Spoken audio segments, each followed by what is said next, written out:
Boa tarde, meus queridos irmãos, na paz do Senhor Jesus. Bom dia, boa noite, boa tarde, bom dia. Deus abençoe a sua vida.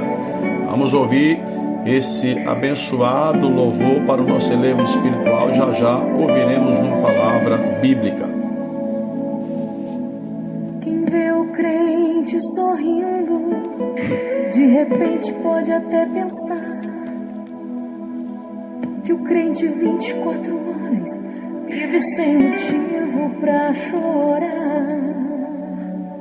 Mas há uma diferença quando o crente enfrenta os problemas seus.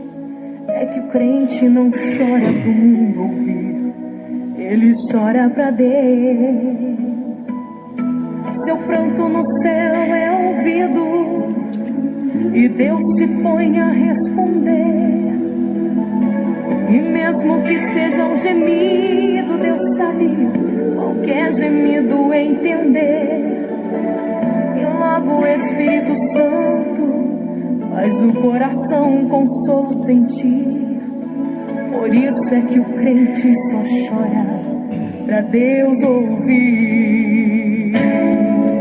Quem chora pra Deus tem resposta, que Deus não suporta ver a lágrima de um crente não agir. O céu se comove na hora e vem a vitória. E não há no mundo quem possa impedir. Uma lágrima pra Deus é uma frase, e só Deus tem o poder de interpretar. E o crente chora pra Ele porque sabe, Ele é o único que pode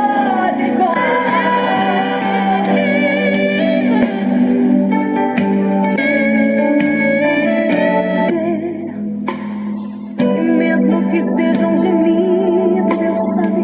Glória seja dada ao nome de Jesus. Quem chora para Deus tem resposta. E a resposta de Deus é vitória garantida. Queridos, eu quero ler um texto bíblico nessa tarde. Nós estaremos encaminhando este vídeo para o nosso canal no YouTube, PR Valnei Silva, Mensagem Pentecostal. E se você puder, entre lá, acione o sininho, dê uma notificação, um joinha e compartilhe para 5, para 10, para 25 pessoas e abençoe vidas. Evangelho de Jesus segundo escreveu Mateus, capítulo de número 6, versículos de número 9 ao 13.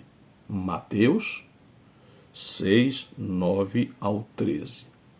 Está escrito assim: portanto, vós orareis assim: Pai nosso, que estás nos céus, santificado seja o teu nome. Venha o teu reino, faça-se, ou seja, feita, a tua vontade, assim na terra como no céu. O pão nosso de cada dia dai-nos hoje, e perdoa-nos as nossas dívidas, assim como nós temos perdoado aos nossos devedores. E para finalizar a leitura, versículo 13: e não nos deixes cair em tentação, mas livra-nos do mal, pois teu é o reino, o poder e a glória para todos sempre. Queridos, o Evangelho segundo escreveu Mateus, o Evangelho de Cristo, escrito por Mateus, ele tem 28 capítulos. desses 28 capítulos, existe 1084 versículos.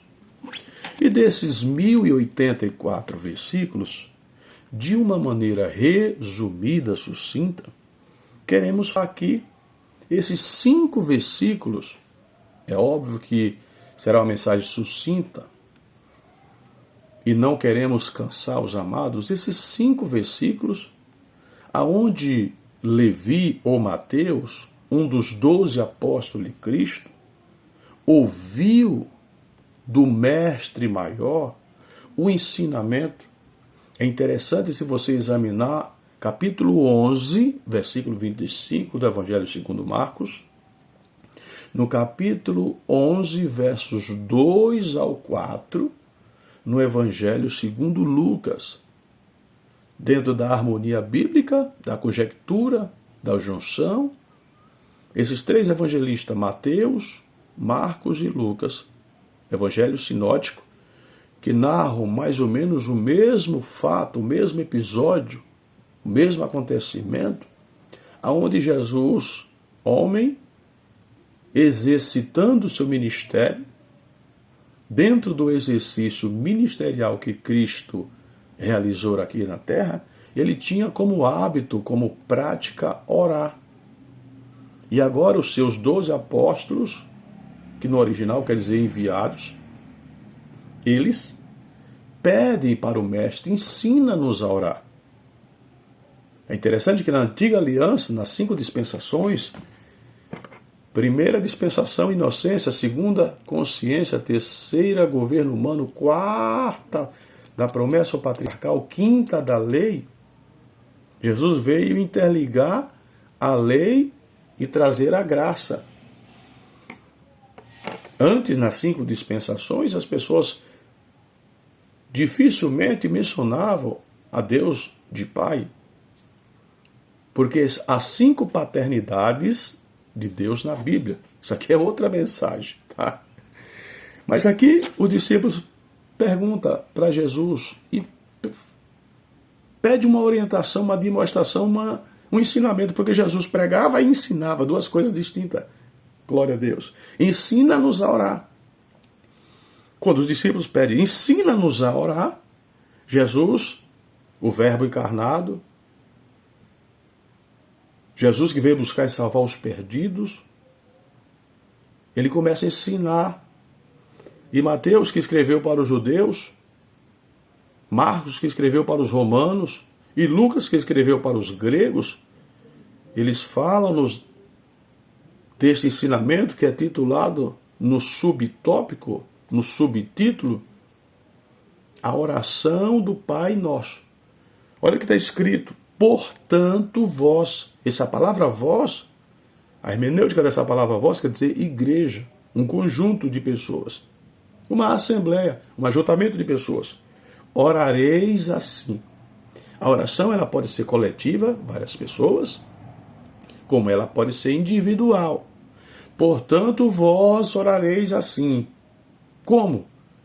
Pai Nosso. O Pai é de todo mundo. Só que o dever de oração é de cada um dos filhos do Pai. Pai Nosso que está onde? Nos céus. Os judeus, assunto extra-bíblico, fala que existe 7 céus. Porém, a Bíblia não reporta para nós sobre esses 7 céus.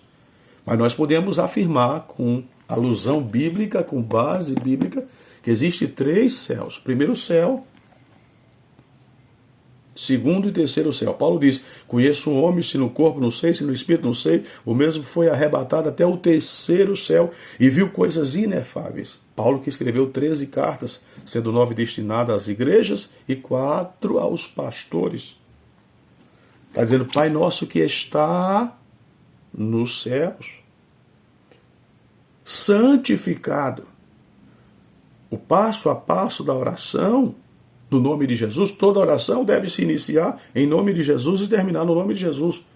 Biblicamente falando, é errôneo a pessoa finalizar uma oração e dizer, eu oro em nome do Pai, do Filho e do Espírito Santo. Não tem base bíblica para finalizar uma oração em nome da Trindade. Não. Porém, santificado seja o teu nome. O nome de Deus é santo. Ele é santo por absoluto, ele é santíssimo. Haja vista quando Isaías tem aquela experiência com Deus no capítulo 6 do seu livro, e ele vê aquele anjo, os anjos lá diante, os serafins, dizendo Kadosh, Kadosh, Kadosh, santo, santo, santo. Prestando adoração, reverência, batendo continência e prestando lá na região celeste o seu ofício. Santificado seja o teu nome, venha o teu reino. Ao meio da revista corrigida, ao meio da revista atualizada, não está escrito venha a nós. É uma maneira errônea, uma expressão errônea, venha a nós. O texto está dizendo venha o teu reino. Faça-se a tua vontade. Assim na terra como no céu. O pão nosso de cada dia. O texto está dizendo, o texto não falou o pão semanal, o pão quinzenal, o pão bimestral, trimestral, semestral ou anual. O texto está dizendo o pão nosso. Das 12, 5 mais 2. Das 12 tribos de Israel, na repartição das terras, para a tribo de Levi, o Senhor não deu nenhum pedaço de terra, nem uma lasca de terra, nada. Nem um pedaço de terra, nem um pedacinho de terra, certo? Para a tribo de Levi, na repartição das terras, o Senhor falou, eu serei a sua porção diária, pão nosso. Ou seja, Deus cuida de nós hoje, ainda que nós projetamos e planejamos o amanhã, os cuidados de Deus têm sido especial para conosco. Perdoa-nos as nossas dívidas. Essas dívidas ou ofensas, dependendo da versão, o Espírito Santo, o Senhor Jesus, o Senhor Deus, não perdoa a ofensa de um para com o outro. Não. Isso aí deve ser liberada entre os homens. De repente você está vivenciando conflitos de inimizade no meio da tua família.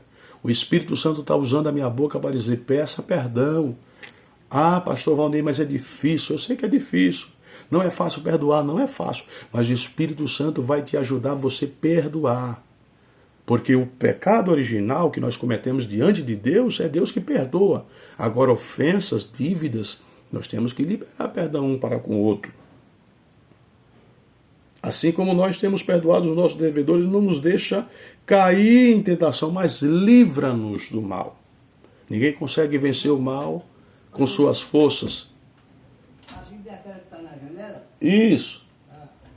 Ninguém consegue vencer o mal com a sua capacitação, com a sua inteligência, com o seu poder aquisitivo.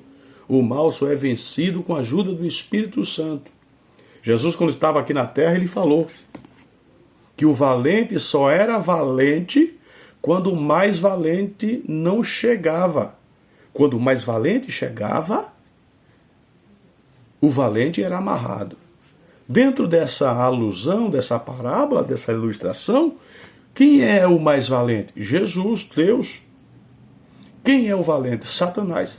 Nós temos 3 inimigos terríveis, que eles estão dentro, sentados com a maldade. Não existe reconciliação com eles.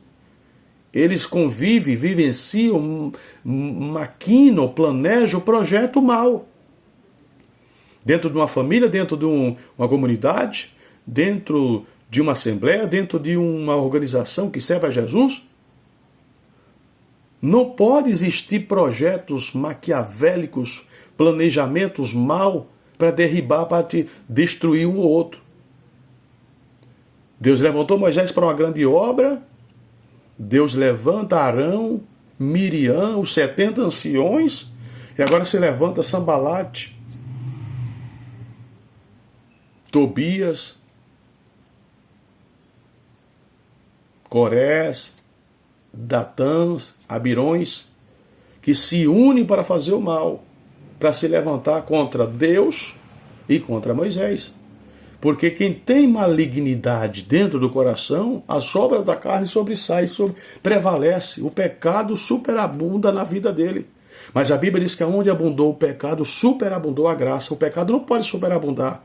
O pecado pode até abundar por uma fase, mas quando a graça chega, todo pecado, toda imundícia, toda maldade é tirada.